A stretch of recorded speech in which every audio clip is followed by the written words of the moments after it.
Okay.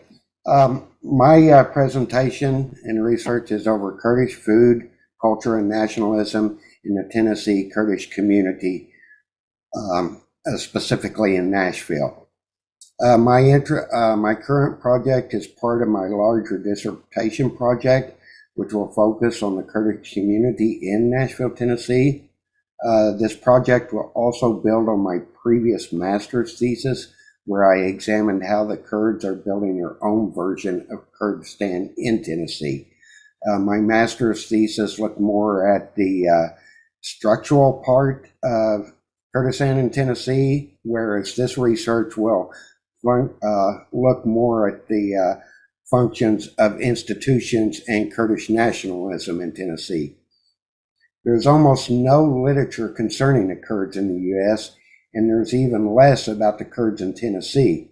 And there is no historical or anthropological studies of the Kurds in Nashville. Thus, this research is really important and adds to a huge void in scholarship about the Kurds in the U.S., the diaspora, and it will help to create a better understanding of the Kurdish people and Kurdish nationalism outside their homeland, as well as transnationalism between the Kurds in the diaspora and the homeland.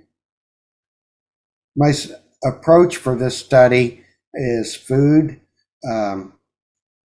which is to study the human society, is a relatively new field of inquiry, especially in this context.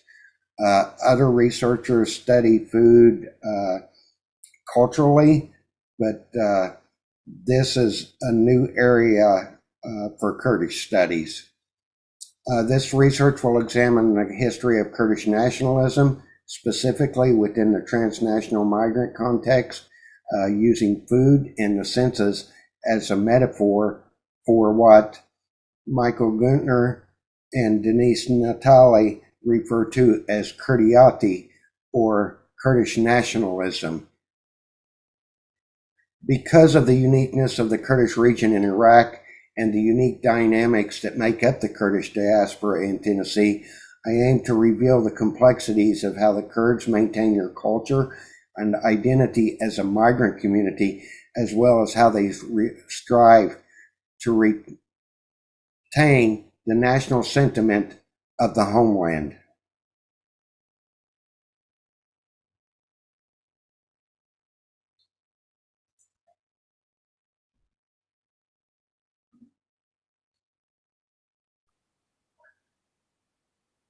Why Nashville, Tennessee, and why the Kurdish community there? The reason I chose Nashville is because it has the largest Kurdish community in the United States, with some estimates over 20,000. My previous research was conducted in Nashville, and thus I had already built up connections and knew the field site really well and was familiar and felt this was the best way to continue a nationalist study. In my previous research, I found that the Kurds were building their own little Kurdistan in Tennessee. However, it did not focus on Kurdish nationalism, nor food or in memory. Although not official government organizations, the Kurds have established institutions to support the Kurdish community and also work between the homeland, the local, state, and national governments here in the United States. One such institution or organization is the Tennessee Kurdish Community Council, which exists to support the Kurdish community in teaching English to those who recently migrated, supports the youth so that they might not fall victims to the problems of urban life. Their mission is to place the Kurds, is to engage the Kurdish community in American civic responsibilities, preserve the cultural heritage of the Kurdish people, work with other communities on issues related to improving the life of refugees and immigrants on both local and national levels, They advocate for a strong voice for the Kurds locally and nationally, and advance and elevate the awareness of the Kurdish cause. They also educate the general public and the Kurdish community about the Kurds in Kurdistan, as well as educational, cultural, athletic, and artistic programs. When I was first doing my pre-field work in 2018, there was a lot of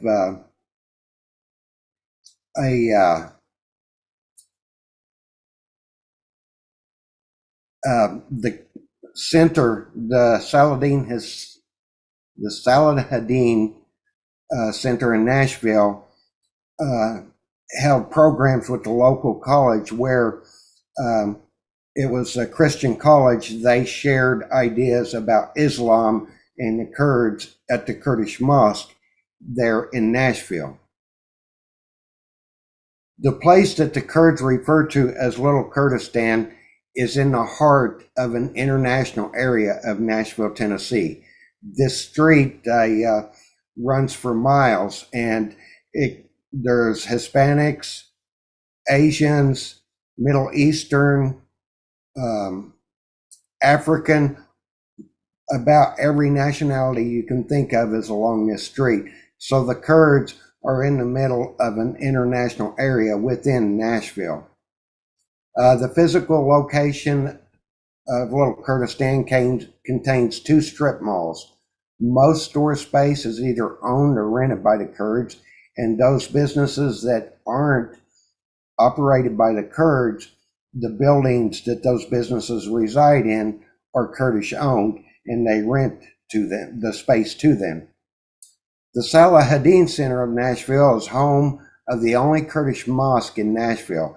It also doubles as a cultural and community center, as well as a school in the summer for children, and Sunday schools and other types of learning environments specifically for the youth in the Kurdish community.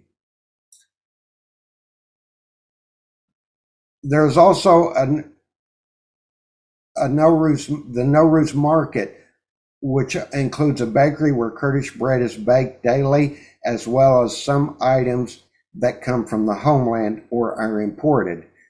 In a discussion with Jaman Zabari, she mentions that when she visits Iraqi part of Kurdistan, she brings back spices and other items from there, or what she calls stocks up. So she has them here because even there at the Nowruz market, they don't have everything that you can get in the Middle East.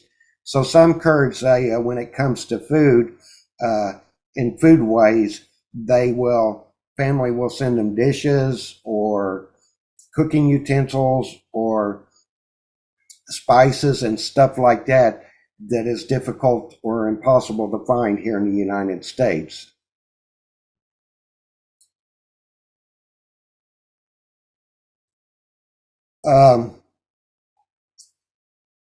Kurdish nationalism in Tennessee parallels Kurdish nationalism at home. Nowruz is a site where Kurdish nationalism is both negotiated between the Kurds and the local community. This is relevant with people such as myself who are there to learn of the Kurdish culture. There are other Americans and Tennesseans who come to Nowruz. Some are just wanting to find out more about the Kurds.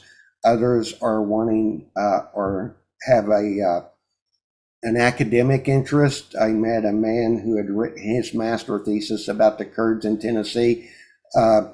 But there is this exchange between home and host land during Nowruz.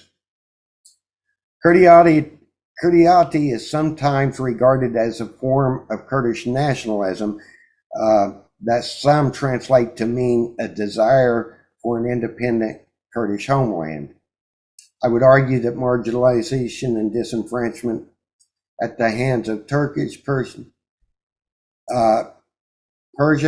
and Arab nationalizing governments in the 1920s impelled the transgression of borders and increased the salience of Kurdiyati, contributing to a sense of shared identity and reinforcing Kurdish solidarity.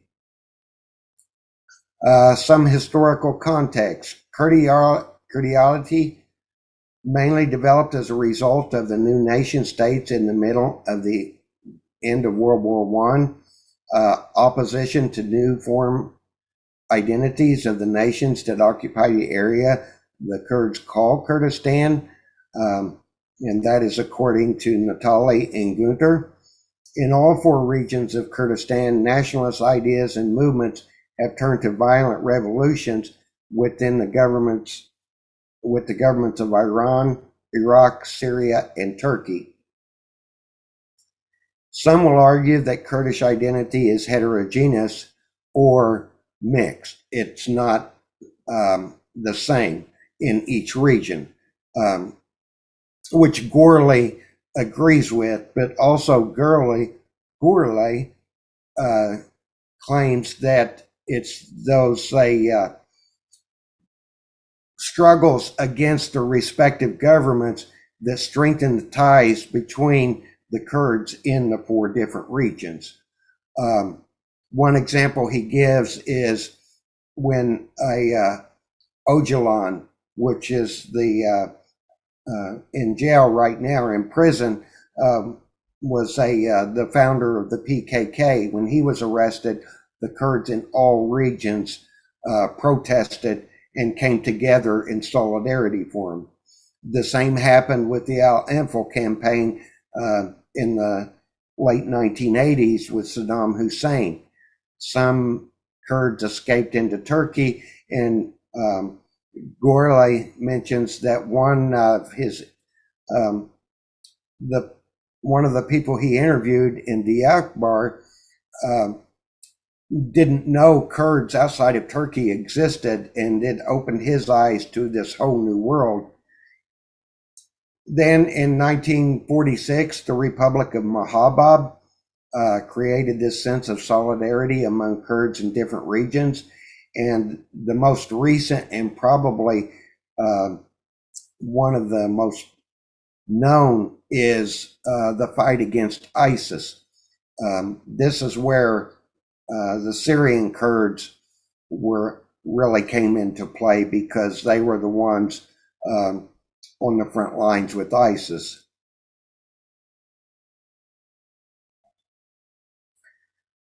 One of the oppositions to the new identities was the Sheikh Said rebellion. It was short-lived, and Sheikh Said was outnumbered, and him and a bunch of his followers were executed.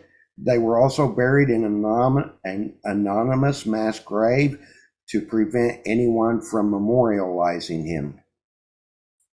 Other Kurdish nationalist movements include the Republic of Mahabab in Iran, the referendum for independence in 2017, which give a lot of Kurds outside of Iraq, in Turkey, Syria, Iran, started having dreams or ideas of a unified Kurdish state or a unified Kurdistan. The referendum had overwhelming support from Kurds in all regions, and participation included those in the diaspora, as long as they could prove that they were born in Iraq or from Iraq. It was in the Kurdish market, Nowruz, during the referendum when I first met the Kurds in person. All Kurds, regardless of where they originated, were excited about the idea of an independent Kurdish state. And Gourley mentions that this was a cause for alarm for Turkey. Kurdish diaspora communities has led to transnationalization of the Kurdish movement. Kurdish movements abroad do not operate in a vacuum. According to Gina Lennox, in 2001, she mentions that politics in the diaspora are often answerable to the political parties in the homeland. This means that nationalism in the diaspora is intricately tied to nationalist sentiment at home. Many Kurds she interviewed for her book were fearful of revealing their real identities because they have families back home, and they were afraid there would be repercussions for their families. Still, the Kurds in the diaspora have a lot more flexibility to reinvent their own national identity or in their own homeland, but it's still rooted and connected to the national identity of their homelands. Natalie mentions that other factors also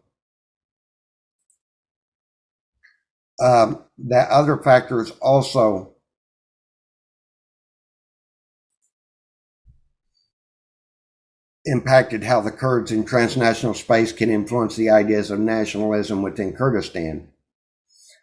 In contrast to political space inside the homeland, transnational space is the territorialized arena where cross-border cultural flows transcend state boundaries and where Kurds can openly renegotiate or reinvent their national identity, which is what I just mentioned, that they have that freedom to now explore their national identity because now there's a new identity involved, and that's the identity they have as an American, as a Nashville Tennessean, and so there's added layers and elements to the national identity in the diaspora.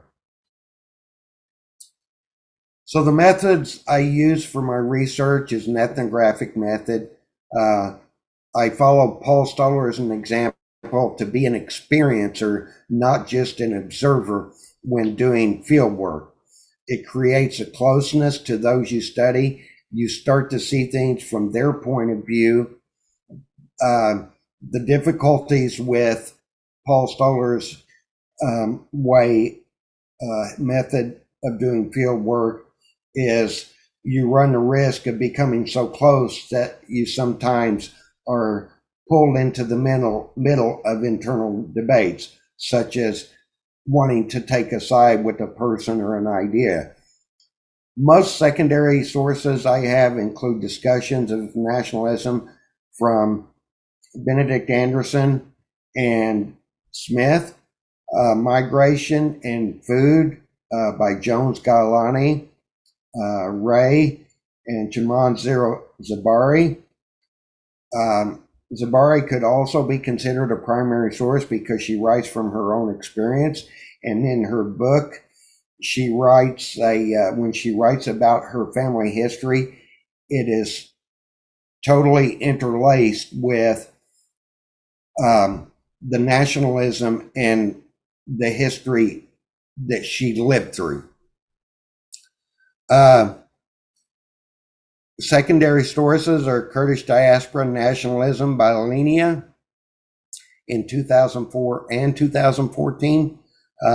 My primary sources include multiple interviews, video interviews, community PSAs that were posted by Kurdish organizations online, observations at Nowruz, home visits, and my social experience outside of the context of the Kurdish context with the Kurds. There's also the key photographs taken by myself during Nowruz and my visit to Nashville, and I will mention that all these photos I show in this presentation were taken by myself. Kurdish nationalism in the diaspora exists for two reasons: to maintain Kurdiati in their new home, to promote their nationalist ideas at home and in the diaspora without the restrictions imposed on them by the respective homeland governments. Kurdish nationalism in the diaspora has different meanings and forms, as I have discovered in Tennessee. The 2023 Nowruz in Nashville revealed how Kurdish nationalism has developed in relation to the homeland, but it also creates tension with each other in the diaspora because of the differences between the different regions that all make up the Kurdish diaspora in Tennessee. The complexities and differences between what Kurdish nationalism was more evident this year than I have noticed since 2018, which is the first time I attended Nowruz. Organizers of Nowruz in Nashville make every effort to make sure all Kurdish regions are represented and to create a sense of unity. In 2018, the theme for unity was had all these pictures on the stage of Kurdistan, the different regions of Kurdistan, and some of the problems that they were facing within those regions. I examined Kurdish nationalism through the lens of food, the senses, and memory. I also examined Kurdish nationalism through the most celebrated Kurdish holiday of Nowruz. I will be focusing more on Nowruz because it presented an obvious sense of Kurdiyati and how the Kurds in Tennessee are at odds with each other about what a homogeneous national identity might look like. Food is a powerful means for recalling memory of the homeland. In her book, Chiman Zabari, My Life, My Food, My Kurdistan, in the name of the book implies that Kurdish life is intricately tied to Kurdish nationalism. And as I mentioned before, her personal story was intertwined with the local Kurdish nationalism. So it was important for her to include her family as well as her Kurdish history in her cookbook. Many authors have used cookbooks to discuss transnational migration and the importance of food in dealing with displacement, as well as giving the migrant the sense of identity and belonging, especially when they can share their stories and food with each other.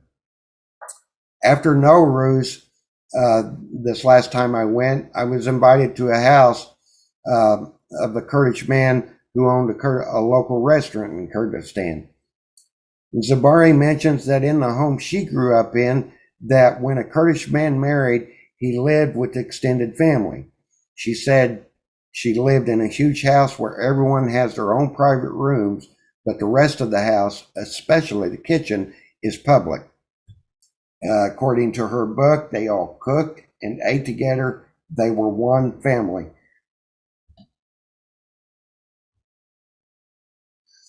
Another participant, Amira, mentions that Kurdish tea, when it's fixed right, you can actually feel it. She explains that the way it's spiced, it's made. She favors cardamom and cinnamon in hers.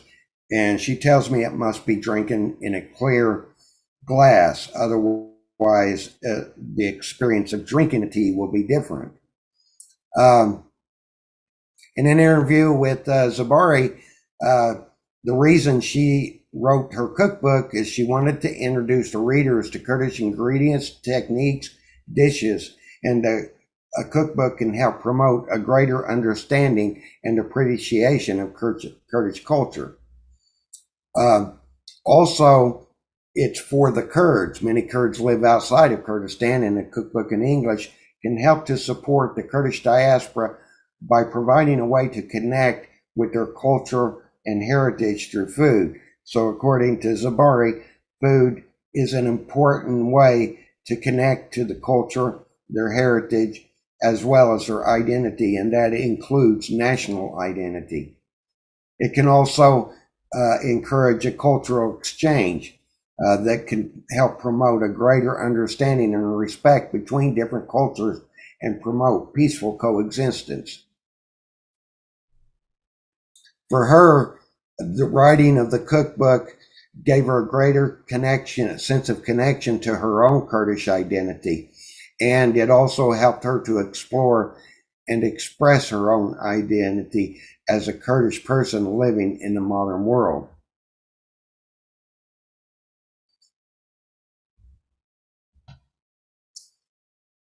Destiny is a Kurd from Turkey. Her family is still there. When a Kurd does not have a traditional family, they become a different kind of family, rooted in Kurdish nationalism.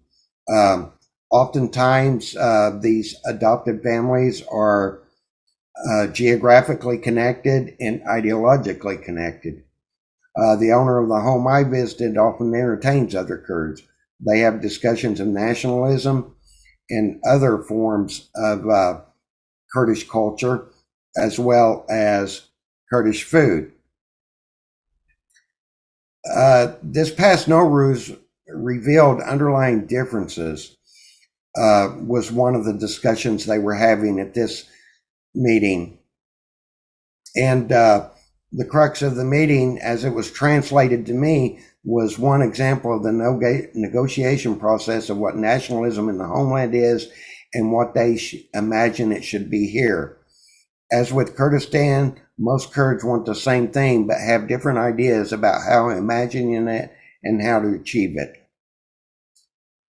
Nowruz in Tennessee, there was a big, the TKCC put out a notice that banned all political flags. The only flags they would allow was the American and the Kurdish flag, which is at the bottom center of the slide. That's the internationally recognized symbol of Kurdistan. And the reason for stated in the announcement was to bring unity. But there were those that were rebellious, as we see in these pictures. They could not fly the flag, but some wore their political flags, banners, and collars as a way of silent protest. Even with disagreement about flags, the Kurds are trying to work towards unity. And even though a united Kurdistan might not be possible in the Middle East, there is an opportunity for a united Kurdistan in Tennessee, because the Kurdish community in Tennessee has members from all the regions of the homeland. Nationalism was promoted at Nowruz. These pictures were taken, the top two were taken hanging off the front of the stage, and the other is a presentation that was set up by a couple Kurds, showing some of the history and literature about Kurdistan. Many of these writings were written by Kurds themselves. So my concluding thoughts are: analysis shows that Kurdish nationalism in Nashville is an extension of nationalism in the homeland. However, there is greater opportunity for the Kurds to become unified and in turn affect change at home. Kurdish nationalism in Tennessee includes American aspects of Kurdiyati, which I haven't really explained in this presentation, but I do explain in my paper. Food plays an important role as a site of negotiation of national identity, remembrance of the homeland, and how there is a change in ingredients, methods, and habits as a result of being American. Nowruz is also a site of nationalism, which shows its complexities, similarities, as Kurds from each region of Kurdistan experience it.